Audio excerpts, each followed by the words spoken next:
김진의 돌직구쇼에 오신 여러분 반갑습니다. 김진입니다. 저는 오늘도 이곳 광화문 청계광장에 나와 있습니다.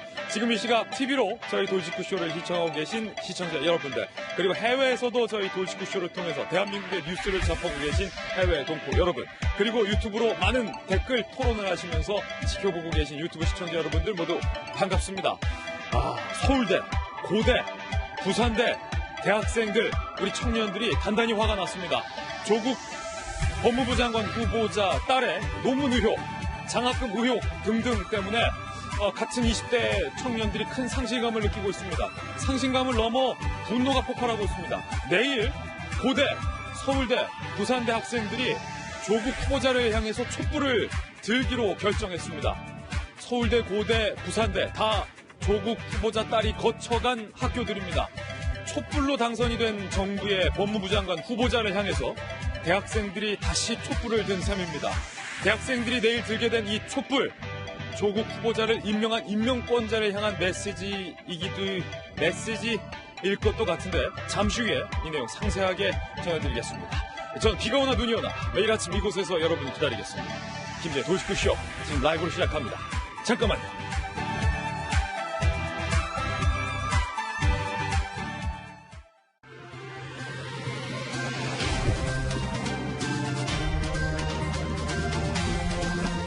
신문 읽어주는 남자입니다.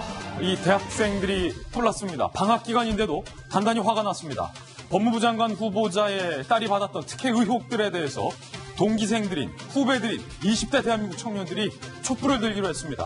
촛불, 정부를 향해 촛불을 드는 우리 청년들의 내일 촛불 집회, 이게 심상치 않을 것 같습니다. 먼저 오늘도 각 조간신문들이 조국 후보자와 딸에 대한 수많은 의혹들을 보도하고 있습니다. 하나하나씩 지금부터 저와 함께 살펴보시죠. 먼저 동아일보입니다. 오늘 동아일보 일면 헤드라인은 이겁니다.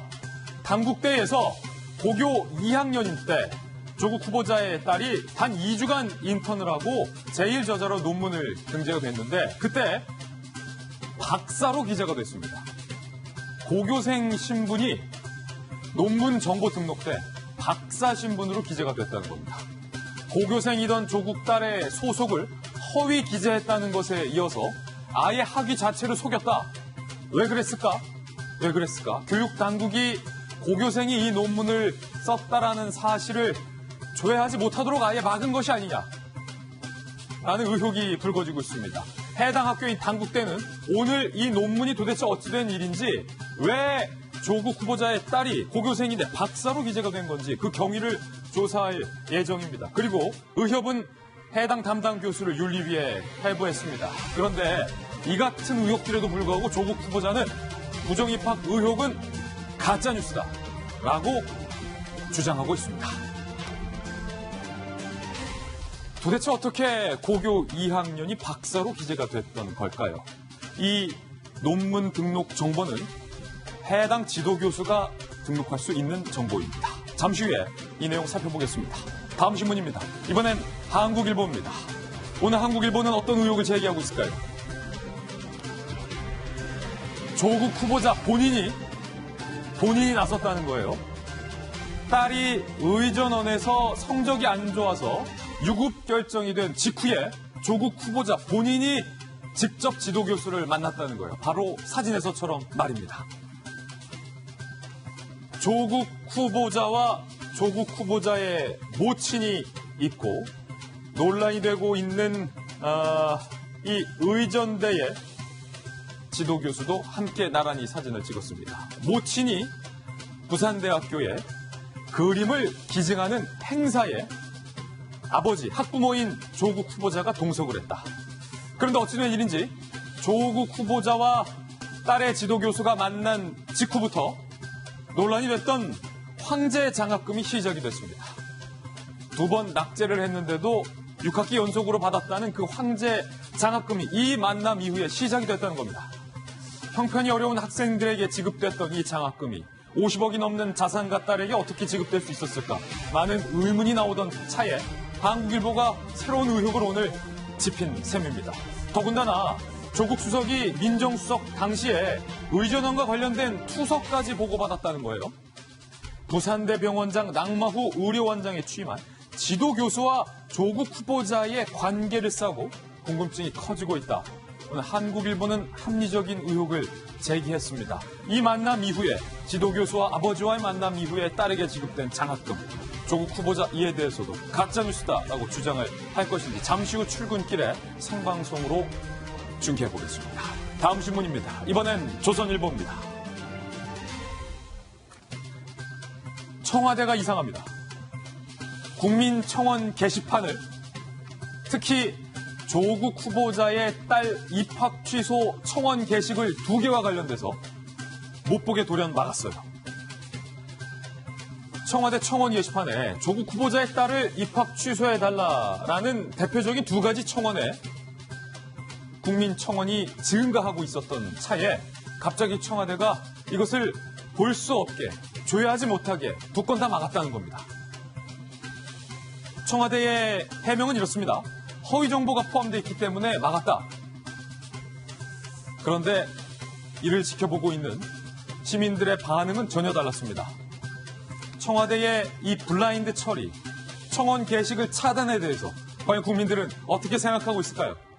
시청자 여러분의 생각은 어떠십니까? 잠시 후에 이 이야기도 상세히 다뤄보겠습니다. 다음 신문입니다. 이번엔 중앙일보입니다. 고려대학교도 입장을 발표했어요. 오늘 단국대에서 논문 조사하는데 그 결과 이상하다면, 하자가 있다면 조국 후보자의 딸 입학 취소가 가능하다. 고려대학교가 공식 입장 발표한 겁니다. 고대 입학이 취소된다면 조국 후보자의 딸은 고교 졸업 신분으로 돌아가게 됩니다. 더군다나 의사협회도 나섰어요. 의학, 과학에 대한 모독이다. 대한의학회는 오늘 윤리 위반을 논의할 예정. 그리고 논란이 됐던 그 제1저자 단국대의 지도교수는 이렇게 방송에서 해명을 했습니다. 외국 대학 간다고 해서 제1저자 올려주었더니 국내 대학교 가서 실망했다. 잠시 후에 이 목소리도 생생히 들어보시죠. 다음 신문입니다. 이번엔 경향신문입니다. 오늘 경향신문이 청와대와 조국 후보자 그리고 민주당을 날카롭게 지적하고 있습니다. 경향신문은 청와대는 부실 검증을 했다. 조국 여당은 내로남불에 대해서 부실 대응을 하고 있다라고 꼬집었습니다. 청와대가 조국 후보자의 딸 논문 의혹을 몰랐다면 이것은 실패한 거다. 청와대의 인사검증이 또다시 도마 위에 올랐다. 진보, 보수 가리지 않는 기득권의 민낯만 국민에게 보여준 꼴이 됐다. 그러면서 경향신문은 과거 엄격했던 그의 도덕성 잣대 발언이 결국 부메랑으로 돌아왔다라고 청와대와 조국 후보자, 민주당을 향해서 경향신문이 오늘 날카롭게 기사를 쓰고 있습니다. 다음 신문입니다. 이번엔 한겨레 신문입니다. 한겨레 신문은 일본 여행 한국인이 올해 최저라는 사실에 주목하고 있습니다. 7월 일본 여행을 간 한국인이 올해 들어 최저치를 기록했다. 한일 간의 여객선 승객도 반토막이 났다는 건데 그래프 한번 보시죠. 2018년에만 해도 7월에 60만 7,953명이었는데 올 들어 56만 1,700명으로 줄어들었습니다. 올해 들어서 가장 최저치입니다. 가장 적은 관광객이 일본으로 여행을 떠났다라는 얘기가 되는 셈입니다. 지금까지 신문 읽어주는 남자였습니다. 네, 오늘 아침 저와 함께 등판한 등판 선수 소개해드리겠습니다. 저희 돌직구쇼 전담 변호사 최진영 변호사님 모셨습니다. 그리고 서울시 정무부시장을 역임한 민주당의 김영주 전 의원, 그리고 대한민국 청와대 대변인과 여가부 장관 출신 김정 전 장관 모셨습니다. 눈에 보이는 모든 것을 의심하고 분석하라. 한국이미지전략연구소의 허은하 소장님과 돌직구쇼의 시원한 시그니처 김병민 박사님 나왔습니다. 모두 어서 오세요. 반갑습니다. 네, 오늘의 3가지 키워드도 함께 살펴보겠습니다. 먼저 첫 번째 키워드는 이겁니다. 촛불. 촛불 정부를 지지했던 20대 청년들이 촛불 정부를 향해 촛불을 듭니다. 조국 법무부 장관 후보자를 향해서 촛불을 들기로 했습니다. 내일 듭니다. 서울대, 고대, 부산대 나섰습니다. 방학 중인데도 말입니다. 이 촛불, 어쩌면 조국 후보자를 임명한 임명권자에게 드는 촛불일지도 모릅니다. 잠시 후에 상세한 내용 전해드리겠습니다. 두 번째 키워드는 그럼에도 불구하고 그냥 간다. 청와대의 기류가 심상치 않습니다. 특히나 조국 후보자의 딸의 입학을 취소해달라라는 청와대 청원 2건의 게시글을 청와대가 보지 못하게 막았다는 겁니다. 과연 어떤 의미일까? 여러분의 생각은 어떠십니까? 세 번째 키워드는 주제를 좀 바꿔보겠습니다. 무신의 난을 언급한 한강 시신 토막 살인범. 갑자기 무신의 난을 언급한 이유는 무엇일까요? 직접 한번 들어보시죠. 오늘 이 세 가지 키워드 상세하게 전해드리겠습니다. 김지의 돌직구쇼는 오늘의 탑뉴스로 시작합니다.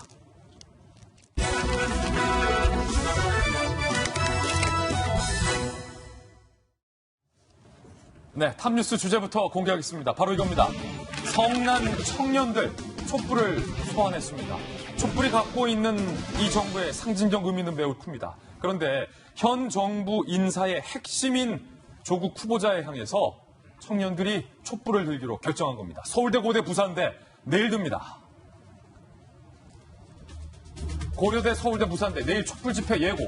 이거 다 조국 후보자의 딸이 거쳐간 대학교들이 내로라 하는 대한민국의 명문대 동문들이 후배들이 참다 분노를 폭발시키겠다는 겁니다. 뭐로? 촛불로써. 고려대 커뮤니티인 고파스 고대 학생들만 들어가서 글을 남길 수 있죠. 이런 글이 있었어요. 2대의 정유라가 있었다면 우리 고대에는 조국 딸이 있다. 부정함이 확인되면 학위도 취소돼야 한다. 촛불 집회를 제한한다. 라면서 1000명이 넘는 고대 학생들이 촛불 집회에 동참하겠다라는 글을 현재 올리고 있어요. 이번엔 서울대 학생들은 조국 스탑 SNS 페이지까지 개설을 했습니다. 조국 멈춰라 라는 거예요. 서울대 학생으로서 조국 교수님이 부끄럽다. 내일 드러나는 의혹들, 장관 자격뿐만 아니라 교수로서의 자격조차 의문이다. 촛불 집회를 열고자 한다. 서울대 학생들, 수많은 학생들이 이 촛불 집회에 참여하겠다라고 지금 글을 올리고 있습니다. 이번엔 부산대로 가보죠. 부산대학교 학생 커뮤니티 마이 피웅. 학생들이 들고 일어나야 할 문제다. 조국 후보자의 딸을 퇴학시키고 관련자들을 퇴출해야 한다. 촛불을 들어야 한다. 고대, 서울대, 부산대를 시작으로 내일 촛불 집회가 시작이 됩니다. 김병규 박사님. 네. 촛불로 탄생된 정권이에요. 이 정권의 가장 큰 핵심 실세였던 민정수석 출신의 법무부 장관 후보자의 이 인사를 두고 촛불을 가장 뜨겁게 들었던 청년들이 이 정부를 향해서 촛불을 들겠다는 거잖아요. 지금 문재인 정부 입장에서는 아마 내일 학생들이 하게 되는 촛불 집회를 굉장히 유심히 바라볼 수밖에 없을 건데요. 한때 조국 후보자가 민정수석일 때 인사검증 실패 등에 대한 책임으로 야권의 공세가 뜨거웠던 적이 있습니다.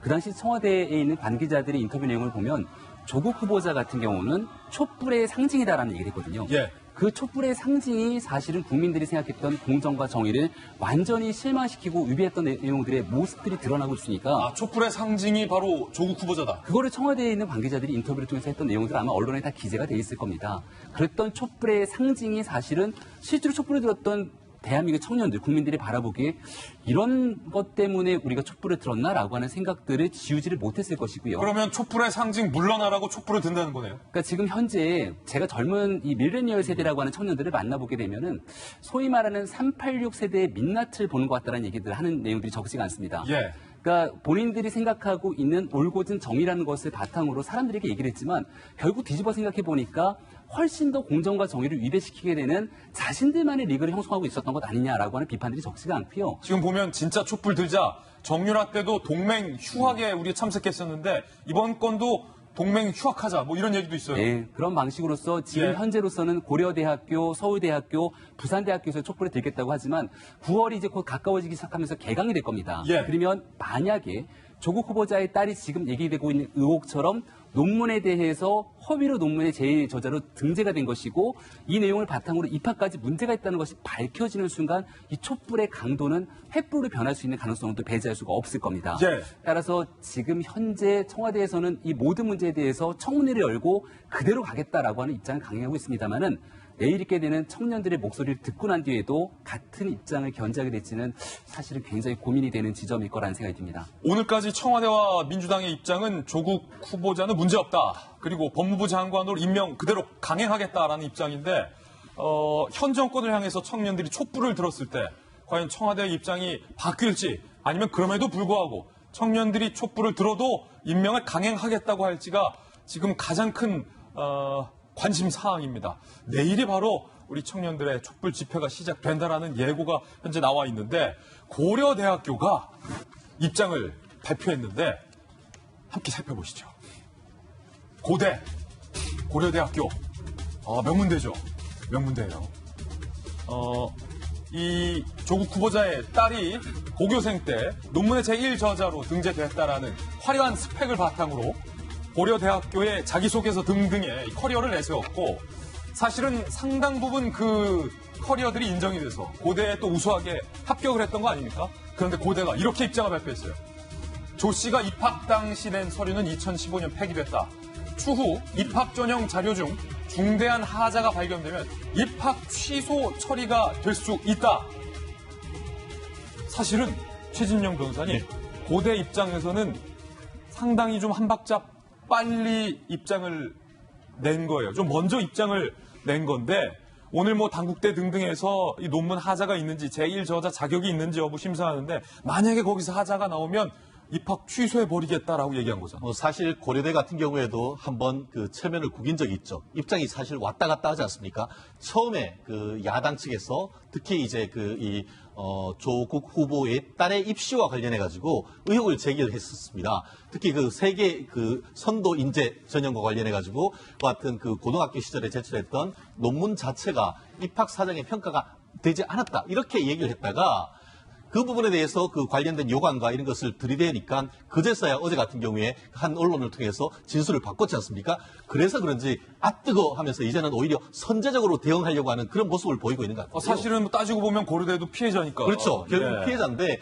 결국 참 굉장히 아이러니한 것이 세계 선도 인재를 뽑아놨더니만 다른 데 안 가고 부산대에 있는 의전원에 가서 거기에서 낙제를 했다는 점이 정말 고대 입장에서는 굉장히 좀 속으로 좀 자존심이 상하지 않을 수밖에 없는 상황인데 고대에서 이렇게 입학 취소하겠다고 밝히면 법적으로도 입학 취소될 수 있는 그렇습니다. 거예요? 지금 현재 같은 경우에는 설령 문서 보존 기간이 지나가지고 폐기됐다 한다 하더라도 경우에 따라서는 그것이 디지털화된 서류가 있을 수 있고 나아가 고대에서는 그것을 폐기했다 하더라도 정작 이 조국 후보의 딸과 가족 같은 경우에 그것을 사본으로 가지고 있을 가능성이 없지 않습니다. 그리고 특히 오늘 그 언론 보도를 보면은 입시 요강에 보면은 기알같이 관련되는 그 자료 같은 경우에는 원본으로 해서 가지고 있어야 된다라는 것을 얘기를 하고 있습니다. 그리고 모든 것이 있습니다만 만약 냈는 자료가 문제가 있다고 하면은 그것으로 인해서 입학이 취소될 수 있다는 그런 내용이 반드시 있습니다. 그렇다고 한다고 하면은 설령 자료가 없다 하더라도 그 당시에 입학 사정했던 사람들의 증언이나 어떻게 보면 관련되는 자료를 입수하면은 그에 따라서 사실관계에 따라서 사실은 고졸로 남을 가능성도 없지 않나 생각합니다. 배제할 수 없다. 그 하자가 발견되면이란 단어를 고대가 썼어요. 어쩌면 그 하자와 관련된 이야기들이 오늘 각 조간신문에 단독 보도되고 있습니다. 먼저 저희 동아일보를 포함해서 오늘 그 하자와 관련해서 특히 제1저자 등재 연구 논문과 관련돼서 고교생 신분이었던 조국 후보자 딸의 신분이 고교생이 아니라 박사로 등재되어 있다는 사실이 확인됐습니다. 함께 보시죠. 연구 끝난 논문의 박사 허위 기재까지 논란의 의학 논문 공식 연구기간이 2007년 6월 30일로 종료가 됐다는 거예요. 연구기간이 종료됐는데 한 달 뒤 고1이던 조국 후보자 딸이 인턴 2주 참여를 했어요. 연구 끝나고 인턴으로 참여했다는 거예요. 2008년 12월 연구가 끝난 후 1년 5개월 후에 제1저자로 등재됐다라는 시점이 확인된 거예요. 그런데 이 황당한 시점보다 더 황당한 건 자 보세요. 당국대 연구과제관리 시스템이라는 곳이 있는데 거기에는 이 논문과 연구에 참여한 사람들의 정보를 등재를 해야 돼요. 그런데 이름, 조국 후보자의 딸, 그런데 신분과 관련해서 학위에 박사로 돼 있다는 거예요. 고교생을 박사로 등재했다는 겁니다. 당국대 의과학연구소라고 돼 있다는 사실입니다. 조국 후보자가 지금 출근을 했어요. 왜 점점 빨리 하죠? 일단 해명 듣고 다시 얘기 들어볼게요. 잘 알고 있습니다. 주변을 꼼꼼히 돌아보지 않고 직진만 해오다가 이번 기회에 전체 인생을 돌이켜볼 수밖에 없었습니다. 저와 저희 가족들이 사회로 받은 혜택이 컸던 만큼 가족 모두가 더 조심스럽게 처신했어야 했다고 생각합니다. 저는 집안의 가장으로 아이의 아버지로 더 세심히 살폈어야 했다고 생각합니다. 당시 제도가 그랬다. 법적으로 문제가 없다. 라고 말하며 내몰라라 하지 않을 것입니다. 국민 여러분의 따가운 질책을 달게 받겠습니다. 더 많이 회초리를 들어주십시오. 향후 더욱 경허한 마음과 낮은 자세로 임하겠습니다. 모든 것은 청문회에서 소상히 밝히겠습니다. 감사합니다. 2015년에 딸 지도교도 만나셨던데 어떤 얘기 나누셨나요? 무슨 말인지 잘 모르겠습니다. 딸의 지도교수를 2015년에 만났는데 잘 부탁한다거나 강압 공격하신 적이 있으신가요? 없습니다. 나몰라라 하지 않겠다고 하셨는데 구체적으로 어떻게 하시겠다는 건가요? 모든 것은 청문회 다 밝히고 진실을 밝히겠다는 그런 취지입니다. 그리고 전체적으로 이런 일이 벌어진 저와 제 가족 관련 여러 사안에 대해서 제가 외면하지 않고 성찰하겠다는 그런 말씀입니다. 사퇴 여론이 일고 있는 사실은 알고 계신가요? 어떻게 생각하시나요? 네, 알고 있습니다. 그 점 충분히 알고 있고요. 그에 대해서도 제가 성찰하면서 계속 앞으로 삶에 임하도록 하겠습니다. 이 부분에 대해서는 청와대랑은 어떻게 의견을 나누셨나요? 나누지 않고 있습니다. 검찰 개혁 관련해가지고 언제 발표할 예정이신가요? 검찰 개혁 문제는 두 번째 정책 발표인데 조만간 발표 예정입니다. 곧 발표 예정입니다. 어제는 가짜 뉴스라더니 오늘은 국민들의 회초리를 따끔하게 받겠다라고 말했던 조국 후보자. 하지만 불거지는 의혹에 대한 해명도 오늘은 하지 않았습니다. 청문회를 열어달라, 청문회에서 입장을 밝히겠다라는 말을 오늘도 했습니다. 조국 후보자의 딸이 박사 신분으로 등록이 돼 있다라는 사실 얘기해드리고 있었습니다. 다시 한번 보시죠. 고교 2학년 당시에 어떻게 박사 신분으로 돼 있다는 거 넘겨주세요. 다음. 자, 바로 이 부분인데 김희정 장관님. 네. 지금 보시면 조국 후보자 딸이 고교 2학년이었어요. 네. 연구 끝나고 1년 5개월에 제1저자로 등재가 됐는데 신분이 박사예요. 네. 이게 가능합니까? 불가능하죠. 좀 전에 조국 후보가 얘기한 요지가 크게 두 가지였습니다.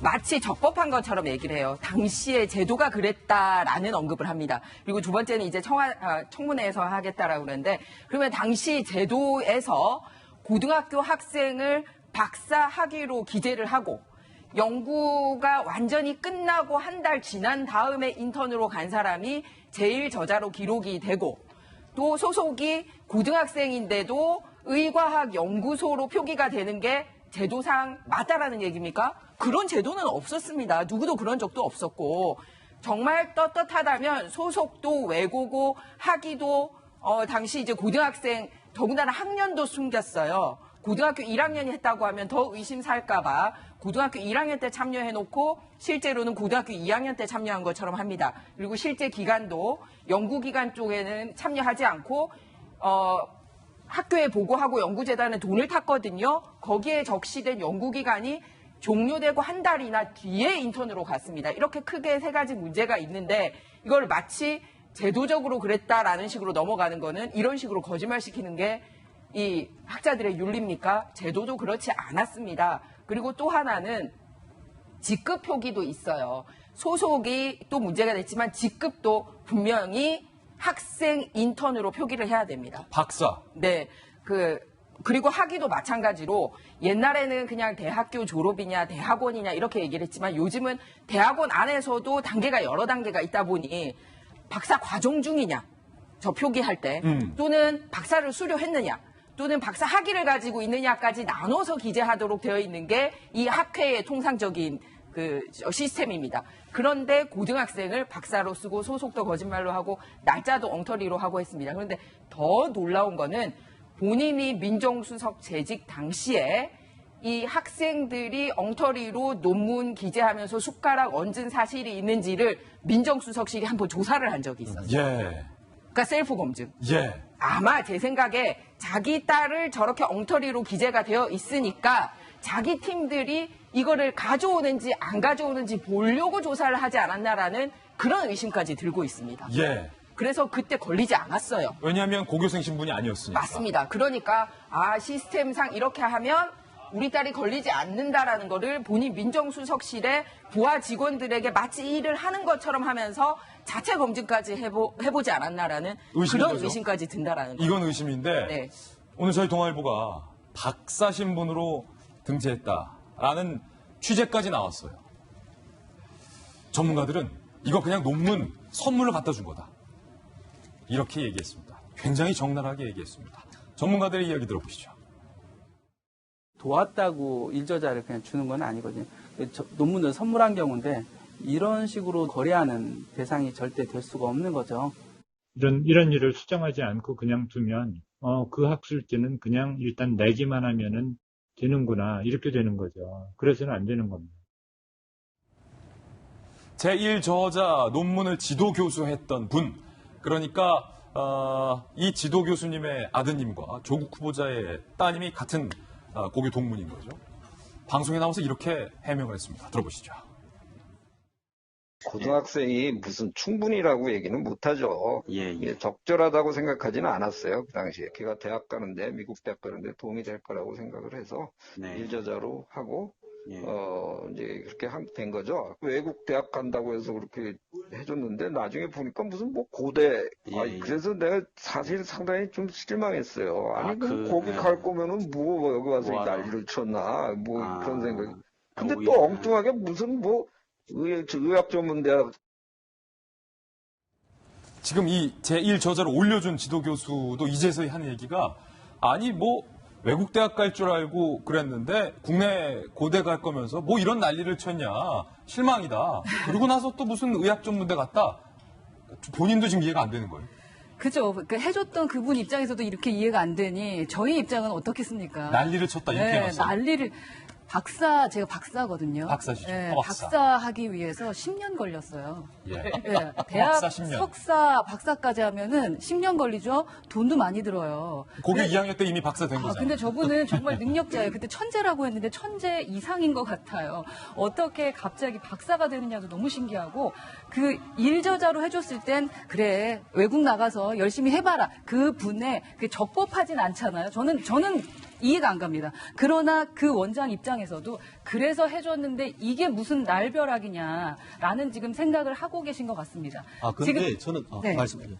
밀레니얼 세대가 왜 일어났는지 아십니까? 요즘 기업에서도요, 이 20대랑 어떻게 대화하느냐에 대한 대화법 공부 많이 하고 있어요. 20대의 생각은 저희랑 정말 많이 다릅니다. 그래서 정말 미안하고 정말 어떻게 해야 될지를 잘 모르겠는데 이들이 가장 싫어하는 게 뭐냐? 꼰대짓입니다. 꼰대짓. 그러니까 그 꼰대짓이라는 것은 합당하지 않고 자기 멋대로 자기 편리한 대로 생각하면서 원칙에 입각하지 않을 때를 말한 겁니다. 그러니까 뭐 우리가 남북이 합쳐서 무슨 그 경기를 한다고 했을 때도 그러한 얘기가 나왔었잖아요. 정말 이렇게 난리를 친다라는 단어가 나올 정도로 말도 안 되는 이런 꼰대짓을 했기 때문에 지금 저희 일반적인 사람들은 이해를 못하는 상황이 아닌가라는 생각이 듭니다. 정말 실망스럽네요. 다른 이 조국 후보자의 딸을 지도했던 그 부산대 의학전문대학원 교수님들은 과연 뭐라고 얘기를 했을까요? 오늘 조선일보에 상세하게 인터뷰가 돼 있는데요. 그 내용 함께 보시죠. 부산대 의학전문대학원의 A 교수님. 조국 후보자의 딸이 낙제해서 재시험 기회를 줬는데 끝내 성적이 수준에 미달했다. 결국 유급시켰다. 그리고 또 다른 부산대 의전원 관계자는 조 씨처럼 공부 못하는 의대생은 처음 봤다.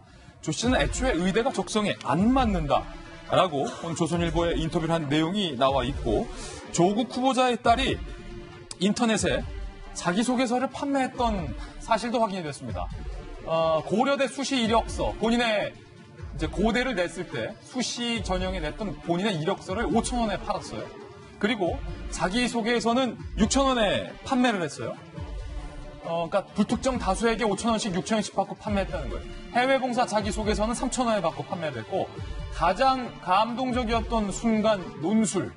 요거는 본인이 생각했을 때 좀 단가가 좀 낮아요. 500원에 팔았어요. 그런데 서울대학교 환경대학원 자기소개서는 이때부터 단가를 올리기 시작해요. 2만 원에 팔았어요. 그리고 의학전문대학원 자기소개서는 급기야. 아까 500원짜리도 있었잖아요. 5만 원에 불특정 다수에게 판매를 했습니다. 그러니까 조국 후보자의 딸이 내가 이렇게 의전대에 입학했을 때는 이런 훌륭한 나의 자기소개서가 있기 때문에 너희들 이거 궁금하면 5만 원 내. 그리고 가장 감동적이었던 순간 논술은 500원만 내. 이렇게 했다는 거예요. 김형주 의원님, 이 일련의 모든 것들 어떻게 봐야 됩니까? 사실 이제 브루디에라고 하는 학자가 자본을 세 가지로 규정한 게 있어요. 그냥 자본, 또 교육이라고 하는 문화자본, 인간관계라고 하는 사회적 자본인데 이 형태는 사회적 자본, 즉 인맥이라는 걸 통해서 문화자본을 산 겁니다. 저는 스펙을 만든 거잖아요. 철저하게 그런 부분이 실망스럽고. 이건 만든 거다. 예, 실제적으로 좀 더 우리가 더 문제가 되는 것은 사실 아까 나는 뭐 외국 대학 가는 줄 알았는데 실망스럽다고 얘기한 그 장 교수의 문제가 있는 겁니다. 그 교수한테도 문제가 있다. 실제 그렇지 않습니까? 실제로 오스십이라고 하는 저작권, 저자가 된다라고 하는 것은 실제로 보면 제일 저자는 정확하게 보면 윤리적으로 보면 처음부터 논문의 처음과 끝을 지도한 기획부터 마무리를 한 사람이 제일 저자입니다. 그러니까 그 당시에 가이드라인이 있다 없다를 떠나서 어떻게 사실은 저자라는 오토리티라는 것이 저자 오스라는 게 권위라는 뜻을 뜻하는 데서 와요. 그러면 그런 권위가 없는 2주짜리 인턴이 어떻게 그런 이름도 설명할 수 없는 논자가 될 수 있겠습니까? 실제로 그 사람은 저 정도 학생 같으면요. 영어로 이렇게 기술되어 있습니다. Participation Investigator. 즉 참여해서 도와준 자. 이런 정도가 했을 될 걸 갖다가 제일 저자로 만들어졌다는 말을 뻔뻔스럽게 하는 게 문제고요. 뻔뻔하다. 실제적으로 지금 이 학생의 경우에는 1학년 1학기, 4학년 2학기를 다 유급되지 않습니까? 임상병리학을 중1 때, 고1 때 저런 논문을 쓸 수 있는 사람이 어떻게 대학원에 가서 그 과목을 2번이나 유급을 당하겠어요? 그리고 유급해서 다시 공부를 하라 했는데도 또 처리가 안 돼서 사정위원회에서 결국 유급을 된 거거든요. 그렇다면 인터뷰한 것처럼 자질이 없다, 적성이 안 맞는다 이렇게 해야 되는데 그것조차도 자기가 잘났다고 자기소개서를 팔아놓는다. 문화 자본을 어떻게 형성하는지를 보여주는 대표적인 사례다. 그렇게 보여집니다. 김영주 의원님 박사 따는데 몇 년 걸리셨어요? 저는 9학기 만에 땄습니다. 굉장히 열심히 했죠, 국내에서. 유학도 갔다 오셨잖아요. 그래서 박사 되기가 이렇게 힘들어요. 박사 되기 어렵죠. 박사하는 동안에 논문 쓰는 동안에 우리 애가 태어나가지고 막 애 보랴 박사 논문 쓰랴. 그러니까요. 힘들었던 그런 기억이 납니다. 여기 박사, 김 장관님 박사, 권하수님 박사, 김명민 박사님 박사. 실제적으로 박사는 어렵기 때문에 아까 뭐 박사 수료, 박사 뭐 이런 게 있는데 박사 수료라고 하는 말은 일정 정확하게 그런 과정에 없습니다. 선거법에도 없고 모든 과정에는 의미가 없고 박사학위를 지적한 자에 한해서 박사라고 하는 거고 그런 의미에서 그렇게 논문을 지도했던 분이 저렇게 말하자면 윤리 부분이나 법적인 문제가 있는 거죠. 박사라고 등장한 것은. 참 저도 지금 박사 과정 중인데 너무 힘들더라고요. 논문 쓰고 하는 게 힘들어서 아직 논문 못 쓰고 있는데 하여튼 딴 얘기지만 하여튼 박사님들 참 존경합니다. 그만큼 박사가 어렵다는 거예요. 자, 이번엔 저희가 준비한 두 번째 이슈입니다.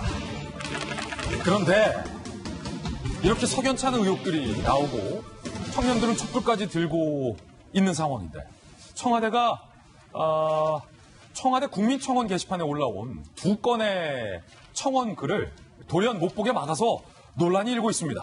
왜 막았을까요?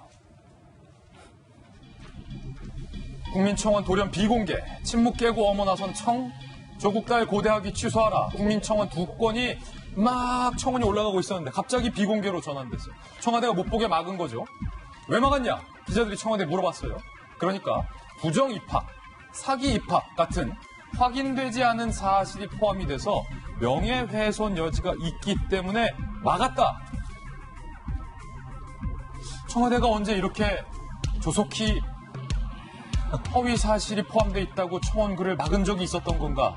많은 분들은 고개를 갸웃하고 있는 상황입니다. 뭐 정당을 해산하라 이런 청원 글에 답변까지 하지 않았었나요? 그때와 지금 너무 다른 태도인데 과연 시민들은 청와대가 청원 글을 막은 것에 대해서 뭐라고 생각할까요? 저희들이 시민들 만나봤습니다.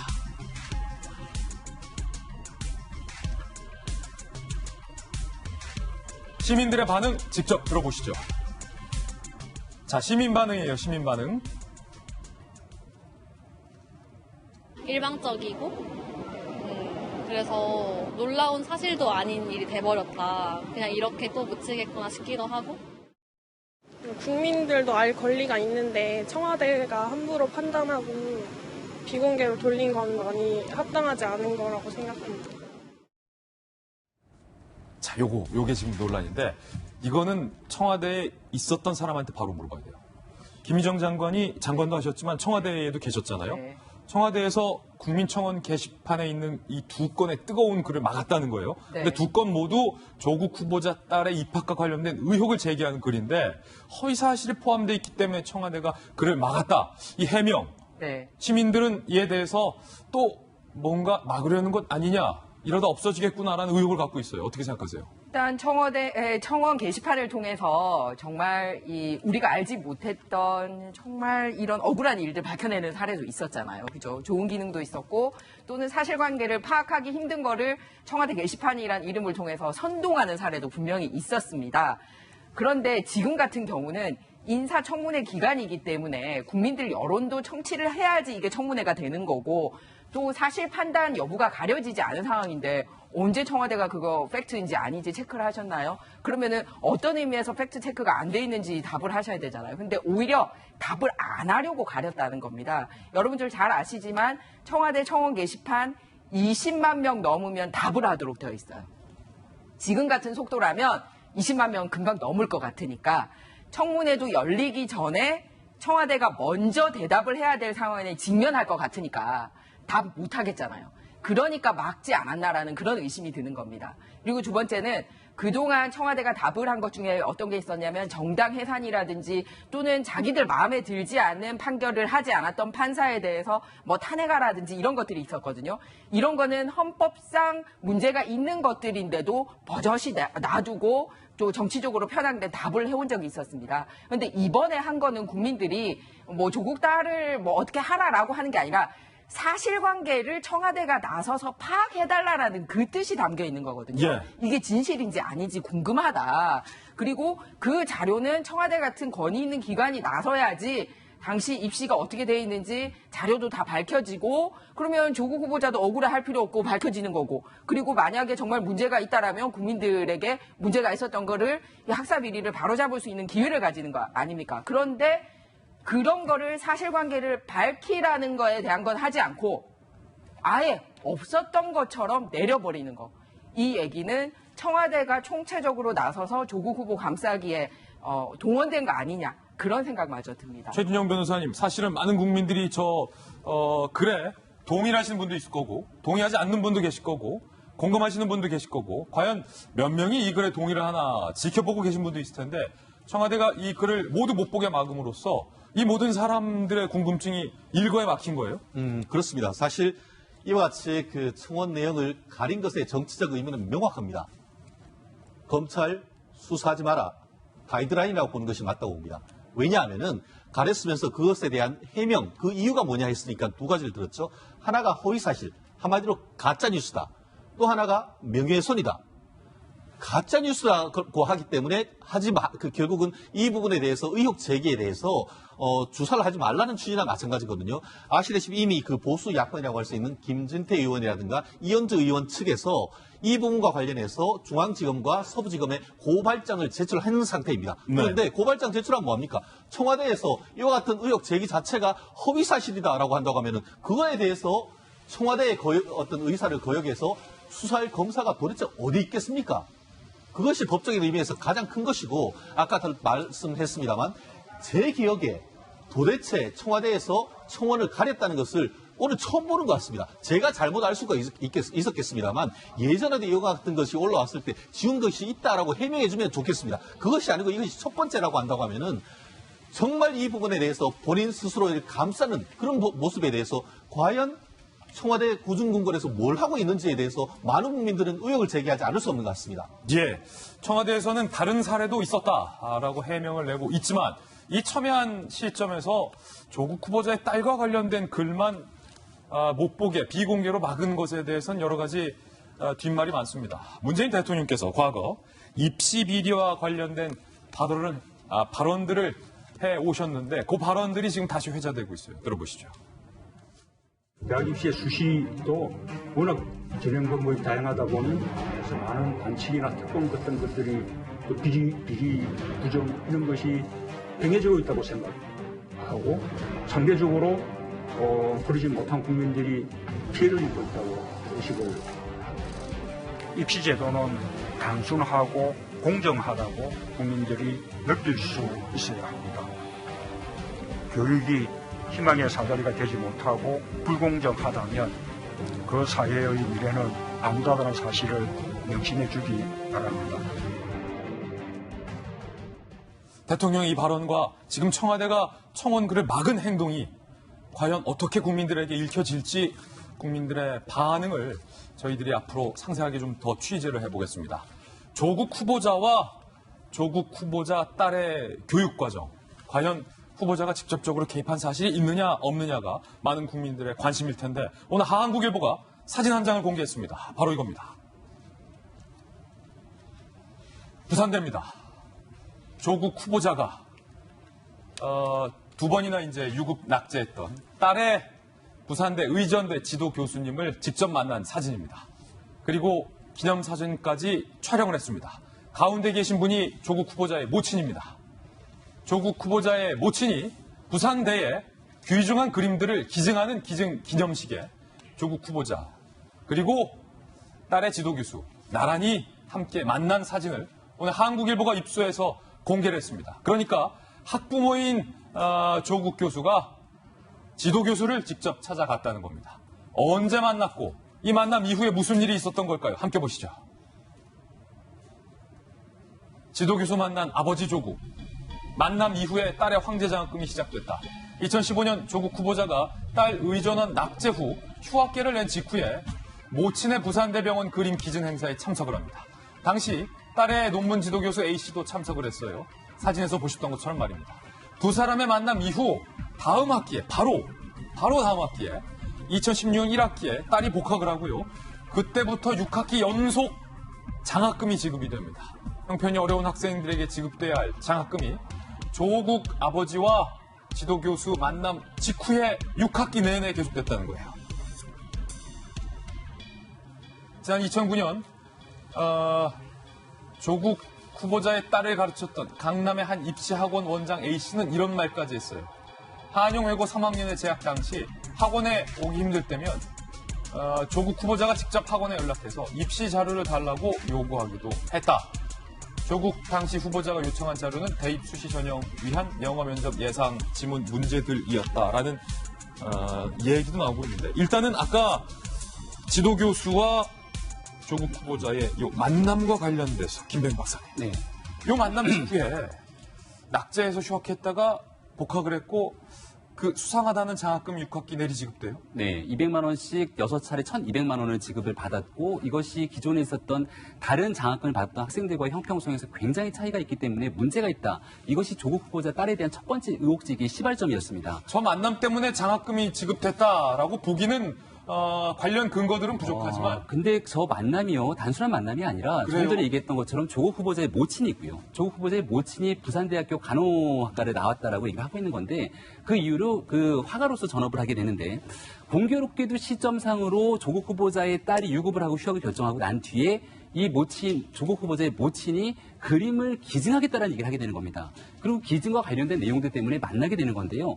그 이후로 딸이 복학해서 학교에서 원활하게 수업을 할 수 있도록 여러 차례 장학금들이 이렇게 배려가 되게 되니까 조국 후보자가 없었더라면, 조국 후보자의 모친의 이와 같은 기부 등에 대한 배려 등이 없었더라면 과연 조국 후보자 딸에게 이런 장학금이 지급될 수 있었겠는가라고 하는 얘기가 나오는 것이고요. 조금 전에 부산대학교 의학전문대학원에 있는 여러 사람들, 관계자의 말을 빌어서 공부에 좀 재능이 없는 것 같다. 그리고 이 유급을 하는 과정 속에서 또 시험을 한번 더 볼 수 있는 기회를 줬음에도 불구하고 결국 낙제를 하게 됐다. 또 다른 학교 관계자의 인터뷰를 통해서 나왔던 언론 보도를 보게 되니까 학점 같은 경우도 1점대의 학점이다라고 하는 내용들까지 나오게 되는 상황이거든요. 그렇다면 도저히 학교에서 정상적인 생활을 영위할 수 없는 과정인데도 불구하고 조국 후보자가 직접 나섰고 조국 후보자의 모친이 있기 때문에 이와 같은 일들이 이어졌다라고 상식적인 의혹을 제기하는 건 너무 당연한 일일 겁니다. 그런데도 이런 내용을 또 가짜 뉴스다라고 청와대라든지 조국 후보자가 얘기하는 건 아닐지에 대한 걱정들이 커지는 대목이네요. 부산대. 네.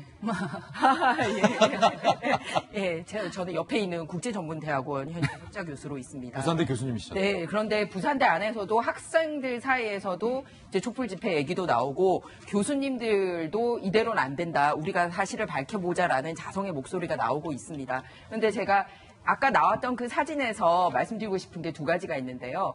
하나는 사진 한 장 때문에 낙마한 유명한 정치인이 한 분 계십니다. 누구요?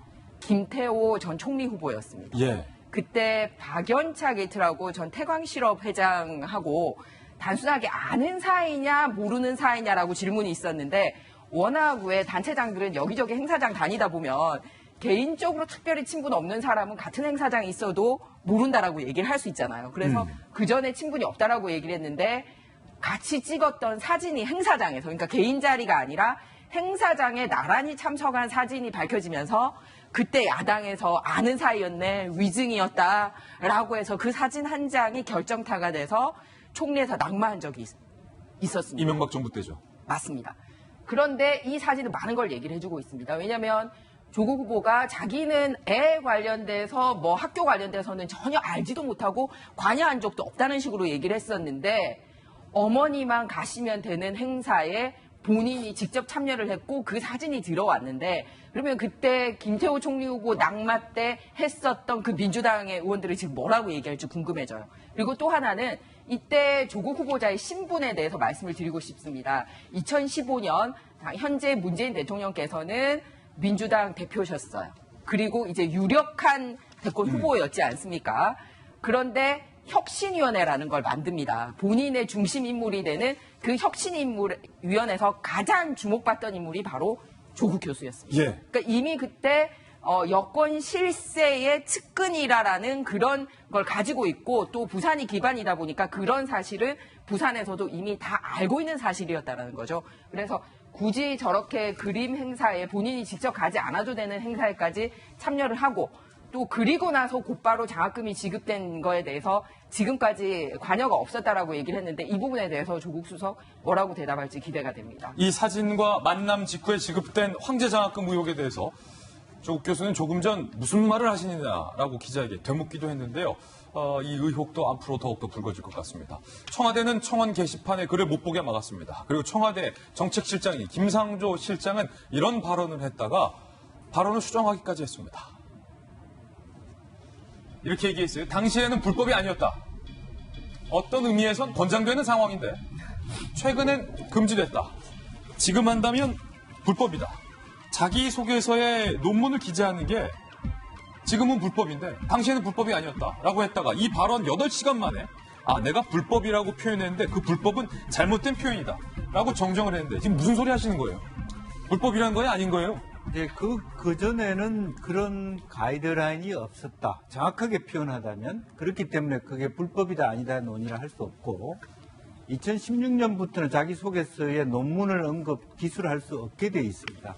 그렇기 때문에 지금은 현재로는 그걸 기술을 하게 되면 그건 불법이다라고 하는 부분인데 현재는 아예 그 자체가 안 되기 때문에 실제로 자수서 자체의 공통 부분에서는 그것은 법률적인 적용을 할 수 없는 영역으로 되어 있다. 그렇게 이제 종합해서 볼 수 있는데 실제적으로 그렇다 하더라도 김상조 정책실장도 한때 교수도 하셨고 공부를 하신 분 입장에서 불법이다 아니다를 논의하기 이전에 학문적 윤리라고 하는 차원에서 논의했어야 되지 않느냐 하는 생각입니다. 예, 조국 후보자와 딸과 관련된 각종 의혹들에 대해서 오늘도 상세히 보도해드렸습니다. 이번엔 저희가 준비한 세 번째 이슈입니다. 함께 보시죠. 정중부의 분노라는 제목으로 달아봤습니다. 한강 시신 토막 살인 장대호의 신상이 얼굴이 공개가 됐는데 굉장히 떳떳하게 얘기했어요. 내가 죽인 것은 떳떳하다 라는 식으로 이야기를 한 겁니다. 직접 들어보시죠. 잔혹하게 범행을 저지르셨는데 자수하셨는데 왜 자수하셨습니까? 이번 사건은 흉악범이 양아치를 죽인 사건입니다. 죄송합니다. 그러면은 지금 얼굴이 공개되셨는데 왜 지금 반성하고 계십니까? 제가 이 시장에서 죄송합니다. 많이 생각해봤습니다.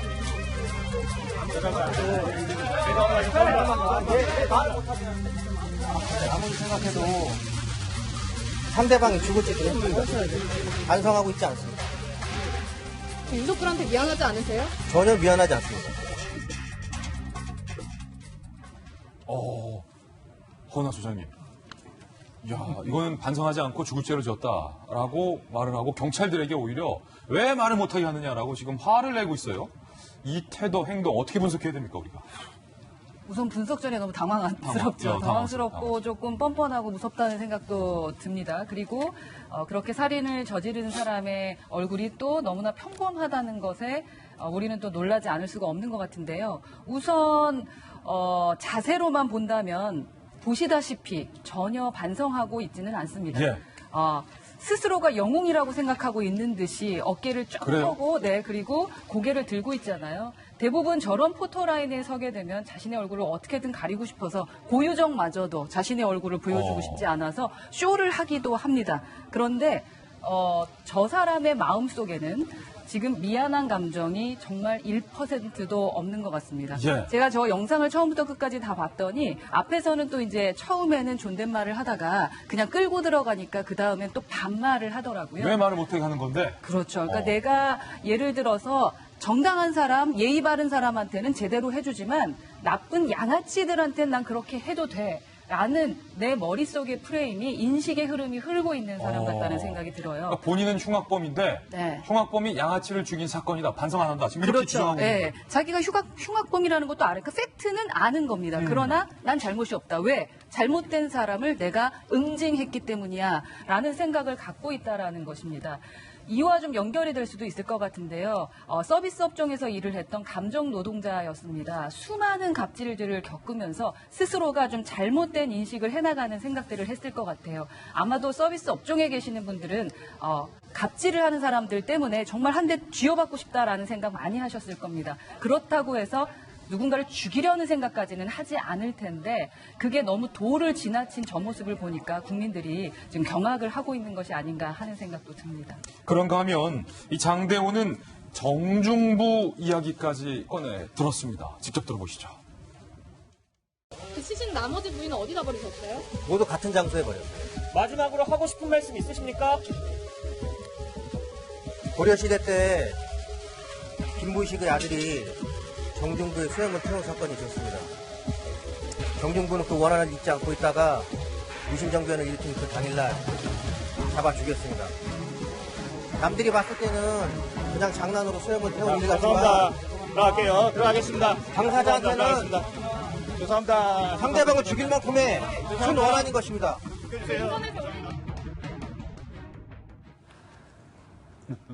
김용주 의원님, 정중부 얘기를 꺼냈어요. 무신정변. 이거 일단 정중부 얘기부터 좀 해주시죠, 자세하게. 예, 정중부가 이제 무인이죠. 무인. 근데 키가 크고 네.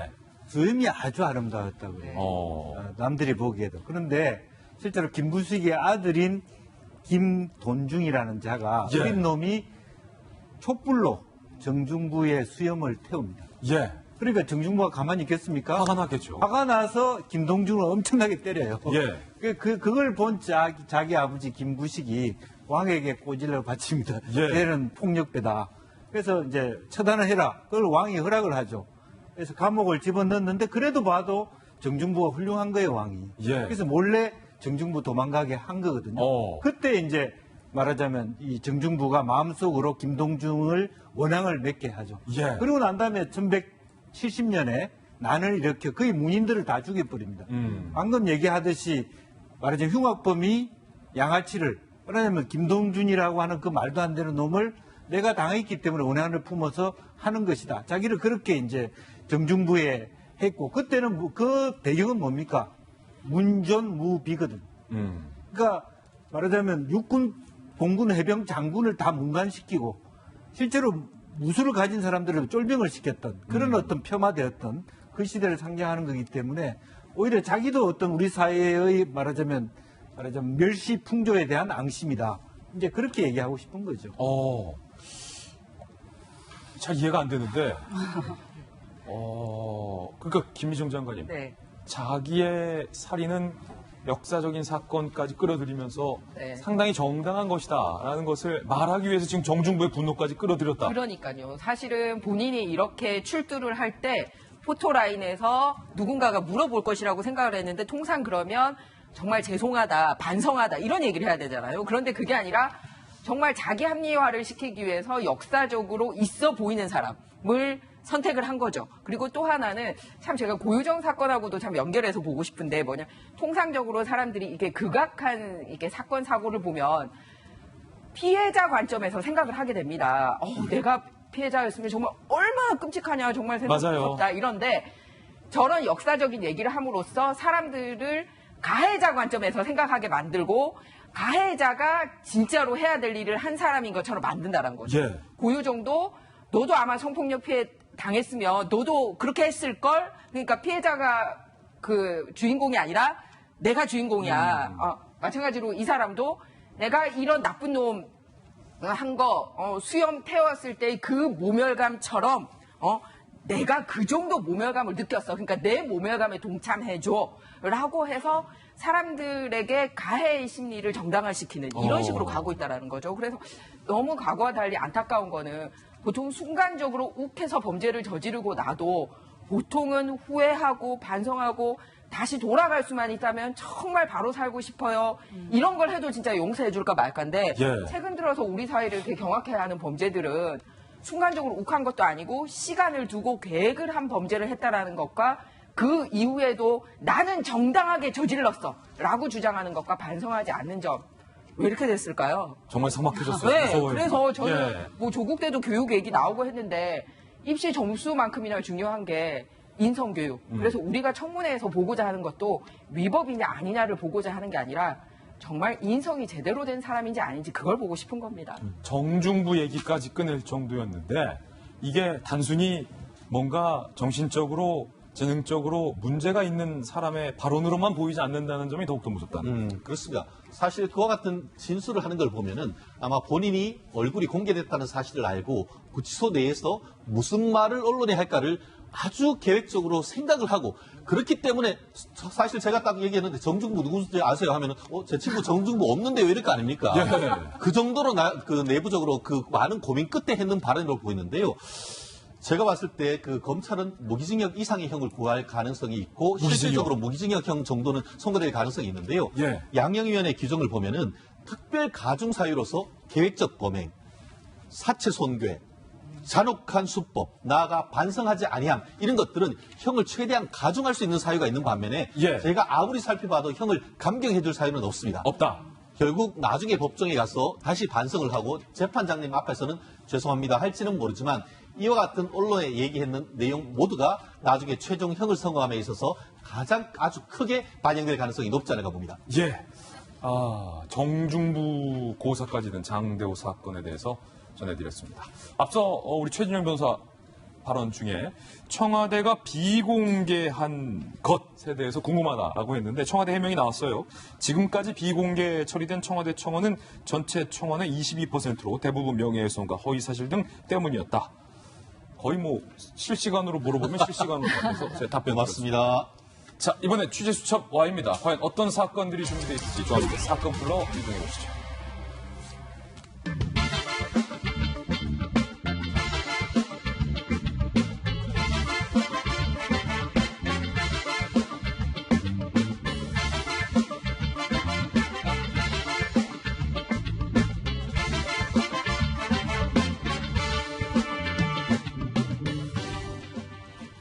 취재수첩 Y입니다. 동국대학교 경찰사법대학교의 곽대경 교수님 모셨습니다. 어서 오세요. 네, 안녕하세요. 그리고 최 변호사님도 함께하겠습니다. 두 분과 함께 풀어볼 첫 번째 취재수첩 사건은 바로 이겁니다. 남고생 제자와 부적절한 관계를 맺었다는 의혹을 받고 있는 기간제 여교사가 등장을 했습니다. 요즘 이런 사건 왜 이리 많고 잦은지 걱정스럽습니다. 사건의 전말부터 함께 보시죠. 지난 5월이에요. 인천의 모 고등학교 고3 재학생 A군 부모가 시교육청에 상담을 의뢰하는데 내용은 이렇습니다. 지난해부터 우리 아들이 재학 중인 학교 기간제 교사 여선생님 B씨에게 과외를 맡겼는데 관계가 이상하다. 아니 근데 애초에 관계가 이상하다 전에 학교 선생님한테 과외 맡기는 게 되나요? 잠시 후 이것도 좀 한번 따져볼게요. 어쨌든 기간제 교사 여교사 B씨는 30대고 기혼이에요. 기혼이에요. 불법 과외 혐의 인정. 그렇죠. 불법 과외죠. 인정했어요. 그런데 부적절한 관계 의혹에 대해서는 부인을 하고 있습니다. 학교 측은 A씨가 혐의를 인정한 불법 과외 행위와 관련해서 서면 경고 처분을 내렸습니다. A씨가 사직서를 제출했고 경찰은 부적절한 관계 의혹과 관련돼서 양측의 진술이 엇갈려서 불법 과외만 조사 중이다라고 밝혔는데 불법 과외뿐만이 아니라 지금 절도죄로 고소했다는 내용도 새롭게 나왔어요. A군 부모는 기간제 교사 B씨가 2월에서 5월 과외비로 600여만 원만 받고 정작 과외는 한 차례도 하지 않았다면서 넘겨주세요. 아들을 시켜 집안에 있던 의류와 폐물을 훔쳐갔다. A군 부모는 이 기간제 여기사 B씨를 상대로 사기 절도 교사 혐의로 고소까지 한 상황입니다. 곽태경 교수님. 네. 지금 밝혀낼 혐의들이 여러 개인데 일단 첫 번째, 이 기간제 여교사가 자신의 학교 학생에게 과외를 해줬다. 이거 불법이다. 네, 이거는 불법적인 행위입니다. 이건 인정했고 나머지 두 가지 의혹이에요. 여교사와 남학생과 부적절한 어떤 연인 관계가 있었는지, 그리고 세 번째는 그 이후에 학생을 시켜서 폐물 등의 물건을 훔쳐서 가져오게 했느냐라는 의혹 제기 두 가지죠. 네, 일단 문제가 되는 우선은 사기인데요. 이제 그 아이의 부모님 입장에서 이제 본다면 2월에서 이제 5월까지면 4개월입니다. 4개월 기간 동안에 한 달에 이제 150만 원씩을 계산을 해서 이제 600만 원을 가해비로 이제 지급을 한 겁니다. 그런데 알고 봤더니 한 차례도 제대로 아이를 가르치지 않은 거다. 이 실제로 교과 내용에 대한 교육이 이루어지는 않았다. 그래서 돈은 받고 제대로 아이를 공부시키지 않았기 때문에 이거는 이제 사기다. 이렇게 이제 이야기한 거고요.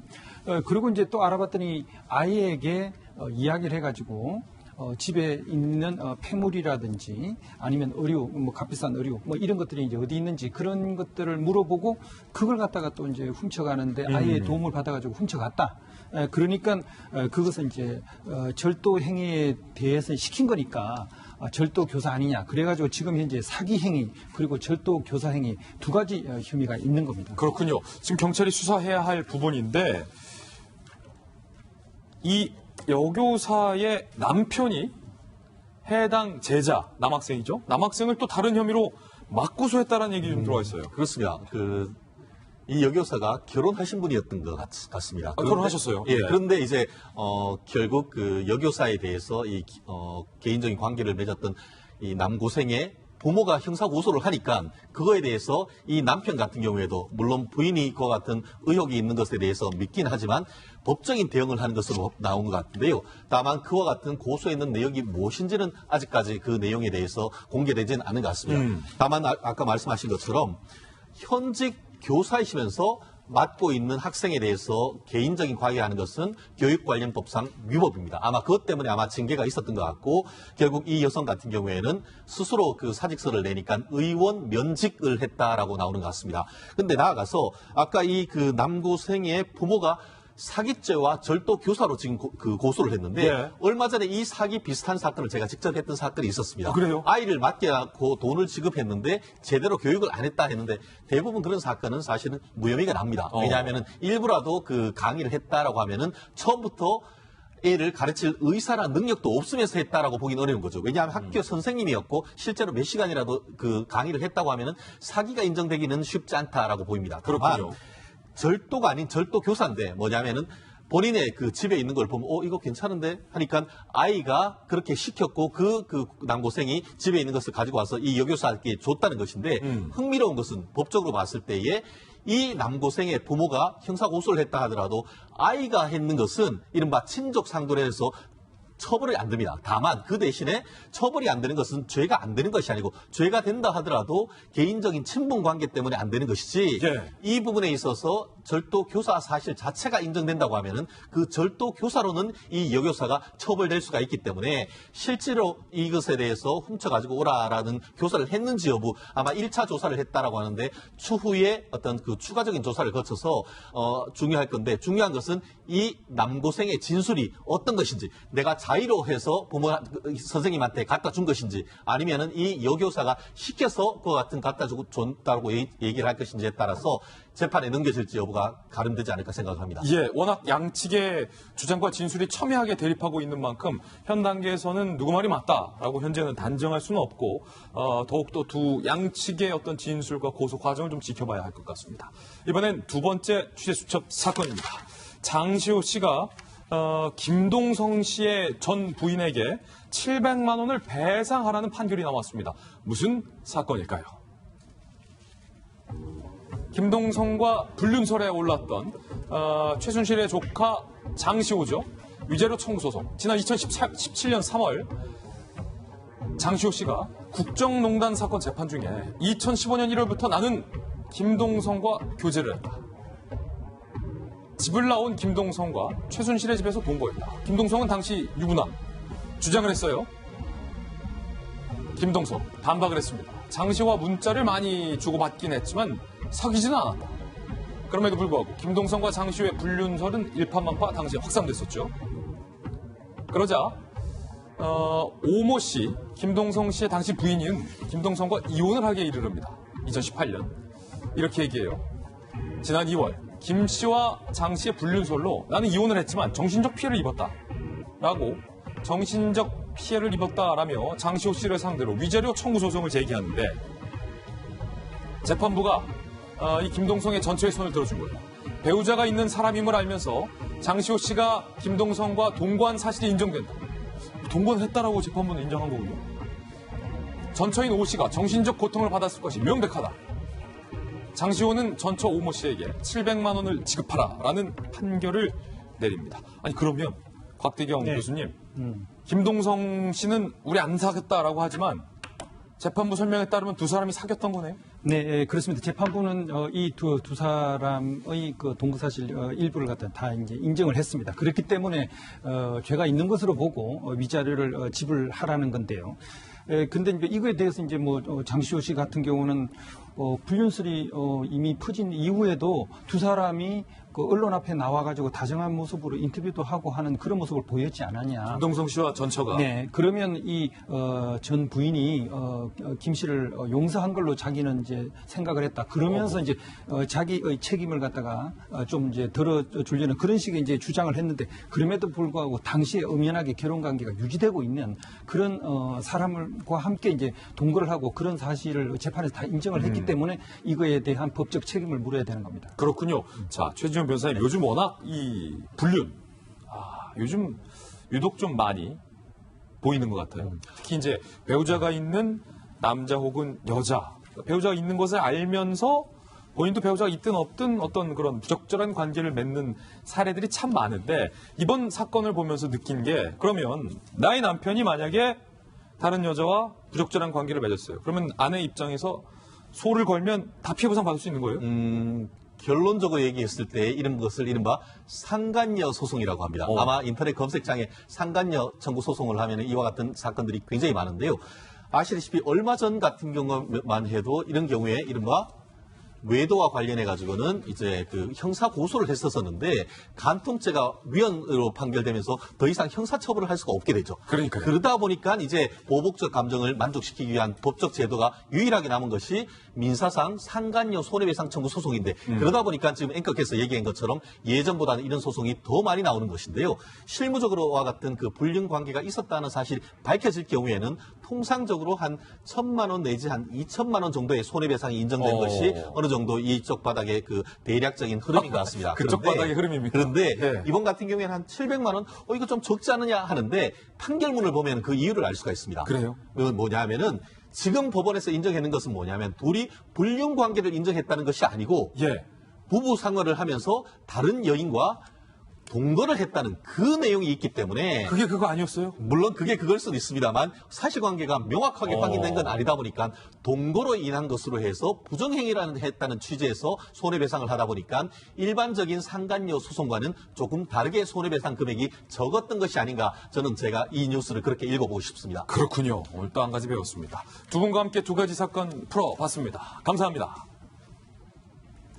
네, 다음 순서입니다. 오늘의 핫플 시간인데요. 오늘은 과연 어떤 분들이 핫플 4인방에 선정이 됐을지 핫플 4인방부터 바로 만나보시죠. 안재현 씨가 침묵 끝에 입장을 밝혔어요. 그리고 정경도 국방장관, 그리고 중국의 한 주유소 풍경, 그리고 할담비 선생님 오랜만에 나오셨네요. 어떤 사연인지 하나씩 전해드리겠습니다. 안국 커플의 파경을 둘러싼 진실 공방이 뜨거운 가운데 침묵을 지키던 안재현 씨가 어제 직접 입장을 밝혔어요. 지난 3년간의 결혼 생활이 행복했지만 나에게는 버거운 시간이었다라고 호소하면서 결혼 후 1년 넘게 우울증 약을 복용하고 있다라고 밝힌 겁니다. 또한 안재현은 구혜선의 의심과 모함이다라는 입장과 함께 이미 이혼 합의금을 지급했으며 남편으로서 최선을 다했고 부끄러운 짓을 한 적이 없었다라고 밝혔습니다. 그러니까 혼인 파탄의 귀책 사유가 본인에게 있다는 구혜선의 주장에 정면 반박한 거예요. 그런데 안재현의 글을 읽은 구혜선이 즉각 재반박하며 논란은 점입가경으로 치닫고 있습니다. 구혜선의 입장도 한번 살펴볼까요? 이혼 합의금에 대해서 합의금 중 결혼 당시 기부한 모든 금액이 자신의 비용이었기 때문에 반은 돌려달라고 말한 것이며 인테리어 비용 100% 가사노동에 관한 노동비다. 합의금이 아니라 내가 가사노동한 것에 대한 대가다라고 밝힌 겁니다. 이와 함께 우울증량 복용, 여자 문제 등에 대해서도 조목조목 반박했습니다. 그중 가장 충격적인 내용은 남편인 안재현이 부인인 구혜선에게 그녀가 섹시하지 않다며 이혼을 요구했다는 것이에요. 수치심과 모욕감을 주는 발언까지 하며 이혼 노래를 불러왔다는 안재현. 구혜선은 저는 집에 사는 유령이었으며 한때 당신이 그토록 사랑했던 그 여인은 좀비가 되어 있었다라고 밝혔습니다. 자신의 치부까지 드러내는 양측의 사생활까지 밝히며 절정으로 치닫고 있는 두 사람의 진흙탕 싸움에 많은 이들의 안타까움이 더해지고 있습니다. 야, 김병민 박사님, 그러니까 지금 안재현 씨가 입장을 밝혔는데 내 구혜선 때문에 우울증 약까지 먹고 있다. 그리고 이미 합의금까지 냈다라는 주장이고 구혜선 씨는 이에 대해서 재폭로를 했어요. 그거는 그냥 내 가사노동에 대한 노동비였고 안재현이 구혜선 씨가 섹시하지 않다라고 이혼을 요구했다라는. 그동안 안재현 씨가 침묵을 좀 지키고 있었는데요. 구혜선 씨가 올렸던 여러 가지 내용들 중에서 술에 취해서 다수의 여성들과 연락하고 지냈다라고 하는 부분들이 아마 안재현 씨 입장에서도 어느 정도 이제는 해명해야겠다라는 생각이 들었던 것 같습니다. 장문의 글을 올렸고 안재현 씨의 얘기에 따르면은 구혜선 씨와의 관계를 유지하기 위해서 여러 가지 노력을 했음에도 불구하고 본인도 입었던 피해가 있다는 얘기를 주장하고 있는 것 같고요. 특히 그 내용 중에 가장 흥미로웠던 대목 중에 하나는 나름대로 같이 살기 어려웠기 때문에 별거 중에 오피스텔에 가서 따로 생활하고 있었는데 그 오피스텔에 구혜선 씨가 무단으로 들어와서 침입하고 휴대폰을 가져갔던 일들에 대한 갈등 국면들이 굉장히 커졌던 내용들을 반박한 것 같습니다. 근데 구혜선 씨 입장에서는 또 전혀 사실관계와 다르다라고 얘기를 하고 있고 마지막에는 안재현 씨가 본인에 대한 치부까지 얘기를 하면서 이혼을 종용했다라는 얘기들이 나오게 되는데요. 예. 구혜선 씨가 최종적으로 하고 있는 얘기들을 종합해보면 이혼할 생각은 없다는 것 아닙니까? 가정을 지키고 싶다는 얘기들을 계속 하고 있는 것이고요. 근데 저와 같은 일련의 저간의 상황들이 일어나게 된 내용들을 쭉 종합해보면 가정 생활을 지켜나가기에는 상당한 어려움이 있는 것으로 보입니다. 이 모든 일들을 둘간 해결할 수 없는 내용이기 때문에 자꾸 대중에게, 이 여론에게 뭔가의 메시지를 전달하고자 함이 아닌가라는 생각이 드는데요.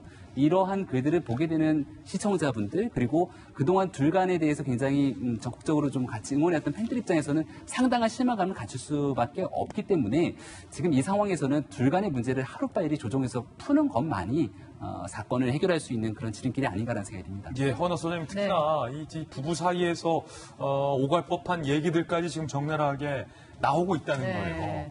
그게 좀 안타깝네요. 그렇죠. 사실 부부 사이의 얘기는 부부만 알잖아요. 근데 그런 얘기까지 저희가 좀 다 듣고 있자니 지금 인상을 쓰시는 것처럼 저희도 다 좀 인상을 쓰게 되는 것 같아요.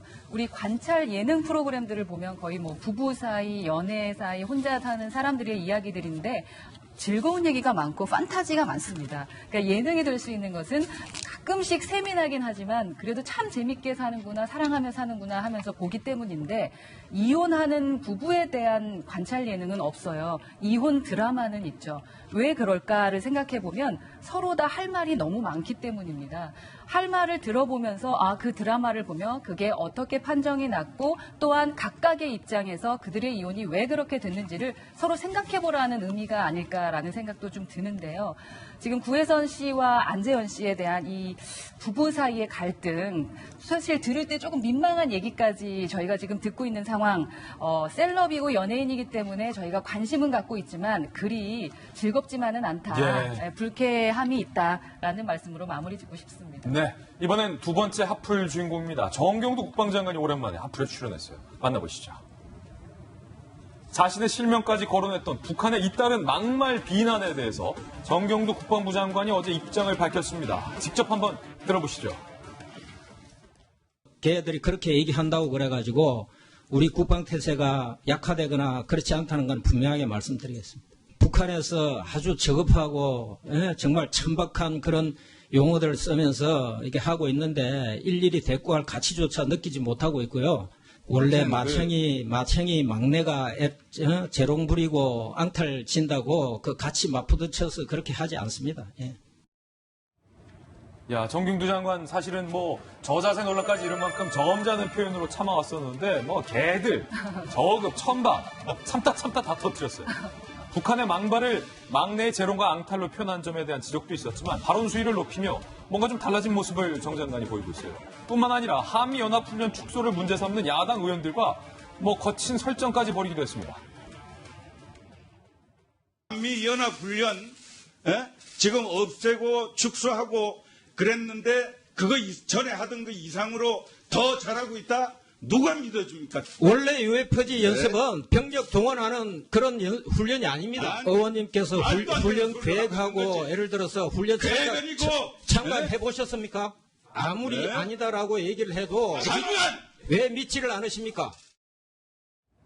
한마디로 훈련에 대해 잘 알지도 못하면서 매도하지 말라라는 의미로 발끈한 건데요. 더불어 정 장관은 우리 군을 폄하하지 말라라고 적극 반박하기도 했습니다.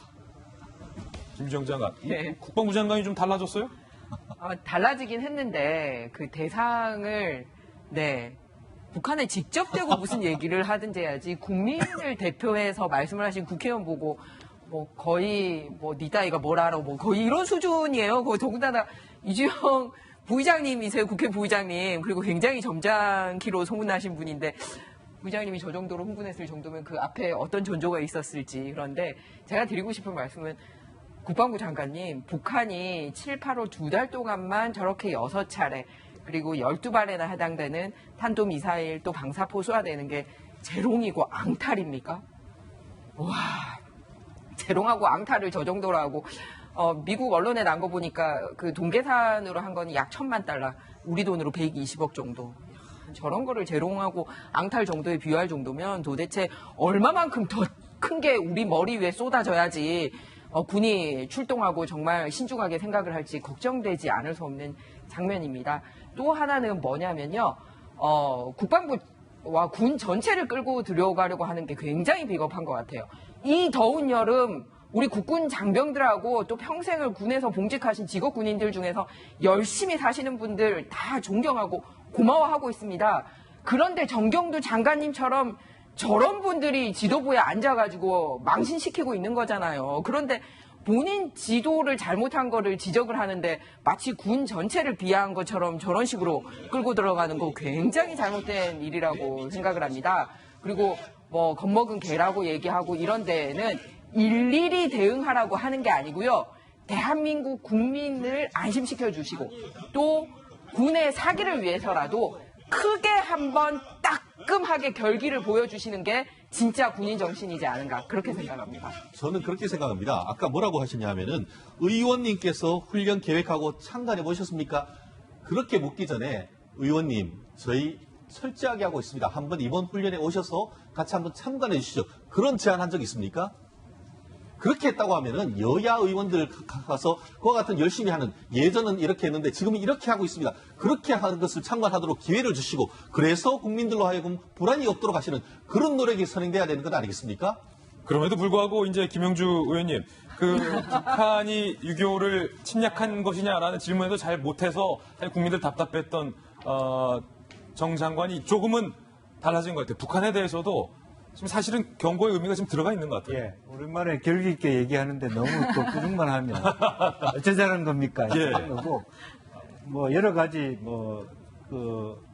말하자면 상임위 상에 의원님들한테 그렇게 강하게 얘기하면 좀 부분이 좀 무리가 있습니다. 다만 지금 현재 지휘소 훈련이라고 하는 것은 본인이 생각할 때 규모의 동원 훈련이 아니고 참모와 지휘관들이 조직적으로 훈련하고 현대전은 굉장히 단시간 내에 하기 때문에 그런 규모의 측면이기 때문에 장관님도 조금 더 친절하게 이런 규모가 다르기 때문에 병력만 갖고 평가하지 말라고 얘기해야 될 것 같고 어쨌든 이참에 미국의 볼턴처럼 우리 정경두 장관은 이 기조를 계속 유지했으면 좋겠다. 네.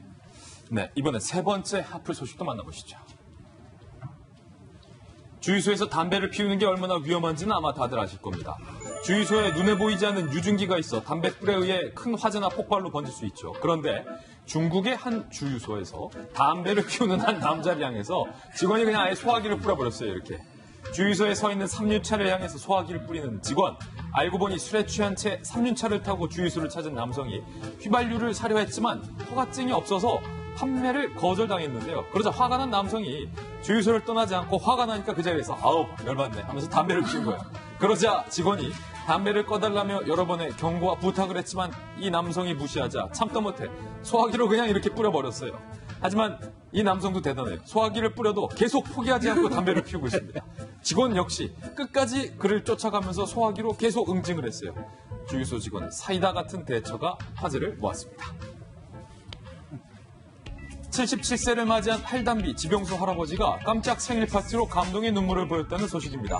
지병수 할아버지 전국 노래자랑 출연한 뒤 각종 방송, 광고계의 로프콜까지 받으며 셀럽으로 떠올랐죠. 현재는 유튜브까지 하고 계신데 그제 지병수 할아버지의 공식 유튜브에 77세 생신 서프라이즈 파티 울면 안 돼라는 제목의 영상이 공개된 겁니다. 할아버지의 매니저가 지인들과 함께 지병수 할아버지를 위한 깜짝 생일 파티를 준비했는데 그 장면 함께 보시죠. 혜수 고맙고 동생 고맙고 아니야 진짜 고마워. 저를 축하해 주려고 내가 몸을 더 건강해서 그 보답을 해드려야지. 딴 건 없어요. 박수!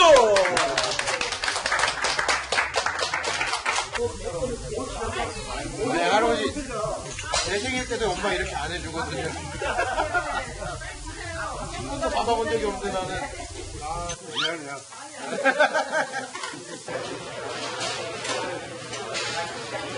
기분이 진짜 하늘 올라가고 싶지. 내가 이렇게까지 해준다는 게 말로 표현할 수가 없어. 작년 생일 때는 혼자 쓸쓸하게 보냈는데 이번 생일은 행복해서 좋다. 팬들과 함께 생일 파티를 해서 보인 지병수 할아버지의 눈물이 참으로 좀 뭉클합니다. 생신 축하드립니다. 저희는 60초 광고 후에 돌아오겠습니다. 잠시 후 저와 함께 힐링하시죠. 오늘 힐링 뉴스의 주인공 만나기 위해서 바로 뉴욕으로 가보시죠.